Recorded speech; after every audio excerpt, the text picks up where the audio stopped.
ఓం నమో శ్రీ లక్ష్మీ వెంకటేశ్వరాయ శ్రీ మహాగణాధిపతి నమ. ఉగ్రం వీరం మహావిష్ణుం జ్వలంతం సర్వతోముఖం నృసింహం భీషణం భద్రం మృత్యుర్నమామ్యహం. ప్రేక్షకు నమస్కారాలు తెలియజేస్తూ మనం ఏప్రిల్ మాసంలో ఈ ద్వాదశ రాశులకి ఎలా ఉంటుంది అనే విషయాన్ని మనం స్పష్టంగా తెలుసుకుందాం. అనుకూలంగా లేని వారు సులభమైన పరిహారాల ద్వారా మనం ఆ యొక్క రాశులు వారు ఏం చేస్తే బాగుంటుందో తెలుసుకుని తద్వారా ఆచరించడం ద్వారా అనుకూలమైనటువంటి ఫలితాలను మనం పొందగలుగుతాం. అయితే ముందు సంచారం ఎలా ఉన్నది అన్నట్లయితే వృషభ రాశిలో గురుడు, మిథున కర్కాటక రాశుల్లో కుజుడు, కన్యా రాశిలో కేతువు, మీన రాశిలోనే 4 గ్రహాలు ఉన్నాయి. అంటే రవి, బుధుడు, శుక్రుడు, రాహు మీనరాశిలో ఉన్నాయి. మరి శని కుంభరాశిలో ఉన్నది. మరి కొంతకాలానికి అంటే ఏప్రిల్ 15వ తారీఖు నాటికి మనకి రవి భగవానుడు తప్పనిసరిగా మేషరాశిలో ప్రవేశం జరుగుతుంది. శని 19వ తారీఖు నాడు కుంభం నుండి మీనరాశిలో ప్రవేశం. మరి ఆ శని భగవానుడి యొక్క ప్రవేశం ద్వారా మకర రాశి వారికి ఏనాడు శని తగ్గడం, మేషరాశి వారికి శని ప్రారంభం అవ్వడం, వృశ్చిక రాశి వారికి అర్ధాష్టమ శని తొలగడం, ధనుర్రాశి వారికి అర్ధాష్టమ శని ప్రారంభం, కర్కాటక రాశి వారికి అష్టమ శని తొలగడం, సింహరాశి వారికి ప్రారంభం అవుతుంది. కాబట్టి ఈ రాశుల వారు కూడా మనం చెప్పుకునేటప్పుడు ఏమి చేయాలనేటువంటి ఫలితాలు కూడా మనం తెలుసుకుంటూ మరి మనకి ఏప్రిల్ నెలలో మనం చేయవలసినటువంటి పనులు తప్పనిసరిగా మనం చేయాలి. తద్వారా మంచి ఫలితాలు మనం పొందగలుగుతాం. పాజిటివ్ వైబ్రేషన్స్తో ఆలోచించాలి, నెగిటివ్గా మనం ఆలోచించకూడదు. అంటే కార్యసిద్ధి కలగాలంటే ఉద్యమేన హి సిద్ధ్యంతి కార్యాణి నమనోరథై. మనిషి యొక్క ప్రయత్నం చేతనే కార్యాలు సిద్ధిస్తాయి తప్ప కోరికల చేత కార్యములు మాత్రం సిద్ధించవు. అచేత ప్రతి ఒక్కరూ మంచి పని చేయండి, మంచిగా ఆలోచించండి, తప్పనిసరిగా విజయం సాధించగలుగుతాం. ముందు రాశుల గురించి తెలుసుకుందాం. ధనుర్రాశి. ఈ ధనుర్రాశి వారికి ఏప్రిల్ మాసంలో ఫలితాలు ఎలా ఉంటాయి అంటే తప్పనిసరిగా యోగవంతంగా ఉంటాయి. కొన్ని గ్రహాలు మిశ్రమైనటువంటి ఫలితాలు కనబడుతున్నాయి.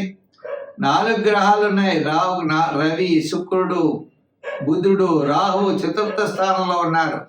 శని తృతీయ స్థాన సంచారం. అంటే 19వ తారీఖు వరకు ఈ రాశి వారికి యోగవంతంగా ఉంటుంది. ప్రతి పని యందు కూడా శ్రద్ధ వహిస్తారు.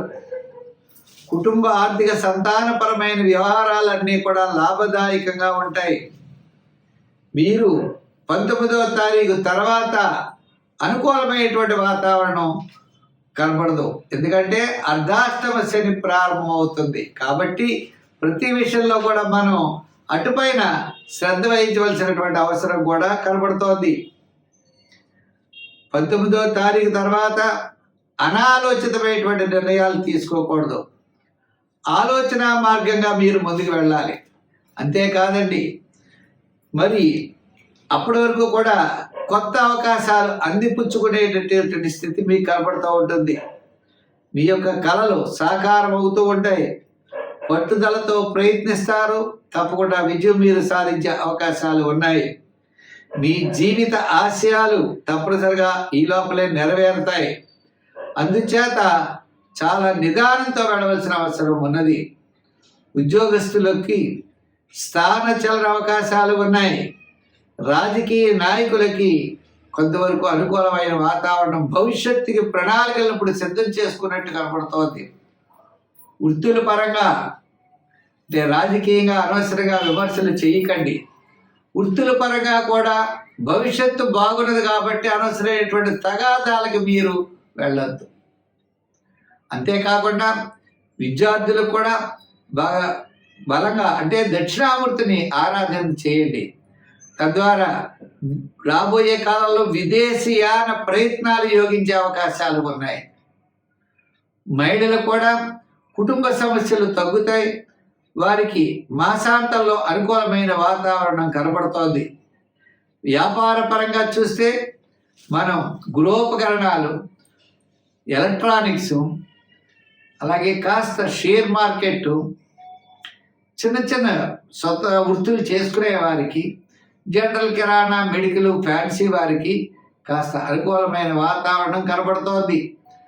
మే 19వ తారీఖు తర్వాత మాత్రం ఈ రాశి వారు తప్పనిసరిగా శని భగవాను పూజించాలి, శని స్తోత్రం చదువుకోవాలి, ఆయనకి స్నేహితుడైన ఆంజనేయ స్వామిని కూడా మనం ఆరాధించాలి. సంఖ్యల్లో 3, రంగుల్లో ఎరుపు, ఆరాధనలో నవగ్రహ ఆరాధన, నవగ్రహ ప్రదక్షిణ, శని మంత్ర జపం, శని స్తోత్రం చేయండి. విజయం మీ సొంతమవుతుంది. స్వస్తి. మకర రాశి. ఈ మకర రాశి వారికి రవి, బుధుడు, శుక్రుడు, రాహు వీరు తృతీయ స్థాన సంచారం అంచేత మంచి కాలం నడుస్తోంది. పంచమంలో గురుడు. ఇలా గ్రహాల యొక్క బలం ఉండడం వల్ల అన్నింటా విజయం సాధిస్తారు. ఈ మాసం అంతా కూడా మీకు అన్నింటా కూడా విజయం సాధించేటువంటి అవకాశాలు ఉన్నాయి. అదృష్ట యోగం ఉన్నది. ఆశించినటువంటి ఫలితాలు మీరు తప్పనిసరిగా మీకు సిద్ధిస్తాయి. ఆత్మవిశ్వాసంతో ముందుకు వెళ్ళండి.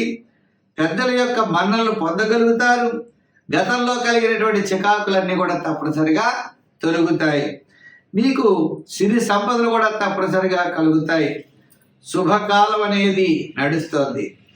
అదృష్టం వరిస్తోంది. అంటే శుక్రగ్రహం తృతీయ స్థానం వల్ల వేళకు భోజనము, విందులు, వినోదాల్లో పాల్గొనడం, రవి వల్ల ఆత్మస్థైర్యం ఉంటుంది, రాహు వల్ల ఎంతటి కార్యక్రమాన్ని మీరు పూర్తి చేయగలుగుతారు. బుధుడి వల్ల మీరు క్యాలిక్యులేషన్స్ అన్ని చాలా కరెక్ట్గా ఉంటాయి. అంచేత రవి తృతీయ నుంచి చతుర్థానికి వెళతాడు 15వ తారీఖు తర్వాత. అప్పుడు కాస్త సామాన్యంగా ఉంటుంది. 19వ తారీఖు తర్వాత శని దోషం కూడా తొలగుతోంది. మీకు ఏళ్ళనాటి శని యొక్క ప్రభావం 7.5 సంవత్సరాలు ఉన్నటువంటి దోషం ఈ నెల 19తో తొలగడం ద్వారా కూడా మీకు అనుకూలమైన వాతావరణం కనబడుతోంది. అంచేత చాలా కాలం నుండి నిలిచినటువంటి వ్యవహారాలన్నీ కూడా మీకు తప్పనిసరిగా యోగిస్తాయి అన్నారు. అంతేకాదండి, దూరం నుండి శుభవార్తలు అందుకుంటారు. విదేశాల నుంచి మంచి వార్తలు వస్తాయి. విద్యార్థులకి మంచి అవకాశాలు ఉంటాయి. స్త్రీలు అందరి యొక్క గౌరవాన్ని పొందుతారు. రాజకీయ పరంగా మంచి అభివృద్ధి ఉంది. వ్యాపార పరంగా కూడా అన్నింటా విజయం సాధించే అవకాశాలు ఉన్నాయి. ఎలక్ట్రానిక్స్, గృహోపకరణాలు, అలా చేతి వృత్తి పరివారు, కార్మికులకి, సంచార వ్యాపారస్తులకి వ్యాపార పరంగా చాలా మంచి అభివృద్ధి ఉన్నది. సంఖ్యల్లో 8 వాడండి. రంగుల్లో ఎక్కువగా తెలుపు, గ్రీన్, లైట్ బ్లూ కలర్లు ఎక్కువగా వాడుతూ ఉండండి.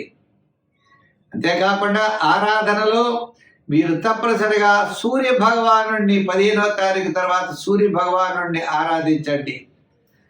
మరి సూర్య భగవాను కూడా ఆరాధించేటువంటి గోధుమ పిండిని చిన్న చిన్న ఉండలు చేసి ప్రవహించే నదిలో ఆదివారం మీనములకు అంటే చేపలకు ఆహారంగా వేయండి. రొట్టెల్ని తయారు చేసి ఆకలి బాధలతో ఉన్న వాడికి రొట్టెలు పంచిపెట్టండి. దాహంతో కూడిన వారికి దాహాన్ని తీర్చండి. తప్పకుండా మీకు మంచి ఫలితాలు ఉంటాయి. తద్వారా మీకు శని ప్రభావం తొలగడంతో శుభరూపమైనటువంటి ప్రయత్నాలు ఇటుపైన చాలా గట్టిగా చేయండి. తప్పనిసరిగా శుభరూపమైనటువంటి ప్రయత్నాల్లో మీరు విజయం సాధించగలుగుతారు. స్వస్తి.